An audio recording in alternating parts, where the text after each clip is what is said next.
Welcome back, sports fans. In this final segment, I'm going to share my prediction for tomorrow's game. What you have here are two teams with very similar defenses, in my opinion, but not very similar offenses. And with the game being played in Atlanta in a stadium that Matt Stafford hasn't played in before, much less a city that Matt Stafford has not played in as a member of the Lions, this is a really tough one for me. However, what they always say is, when in doubt, you go with the home team. And unfortunately for the Lions fans out there, that's what I'm going to do. And here's why. For one thing, the Lions' run defense is susceptible. Now, they did a heck of a job against the Jaguars last week. There's no question about that. And they did shut them down, and that was an excellent performance. However, they're going up against a running back tomorrow, and I'm assuming he's going to play in Todd Gurley, who has been very dominant against the Lions in the past when he was a member of the Rams, excuse me.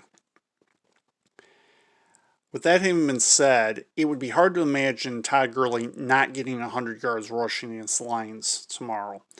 The other thing is that the Falcons, in 3 of the 5 games that Matt Ryan has played, have had a 100-yard rusher, or I believe 2 of the 5 games they've had a 100-yard rusher, and 3 of them they've rushed for 100 yards.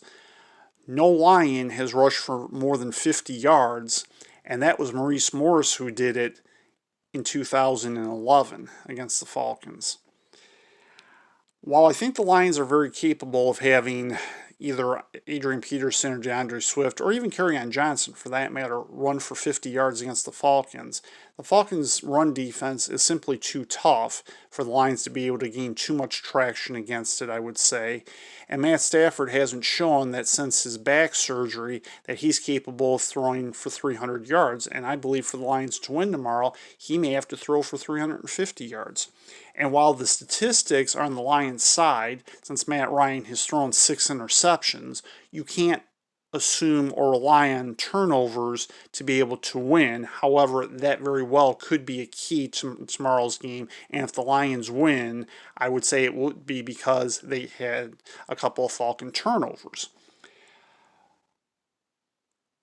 And while this is one of the very few matchups that Matt Stafford has gotten the better of his opponent, I would say he's going to have to play superbly tomorrow for the Lions to win, and I just don't know if he can get there.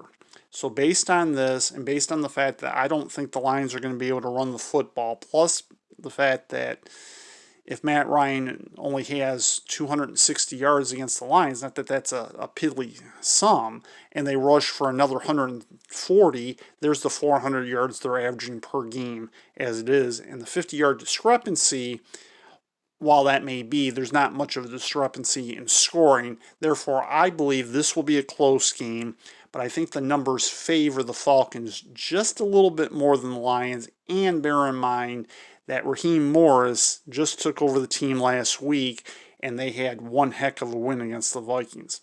So for all these reasons, I'm going to say that unfortunately the Lions are not going to win tomorrow. However, I do think it'll be a very close game. And that will do it for another episode of the Detroit Lions tomorrow. Stay tuned to Sports with Ed, as well as breaking news for any and future updates. Take care, drive safely, and have a good day. Goodbye, everyone, for now.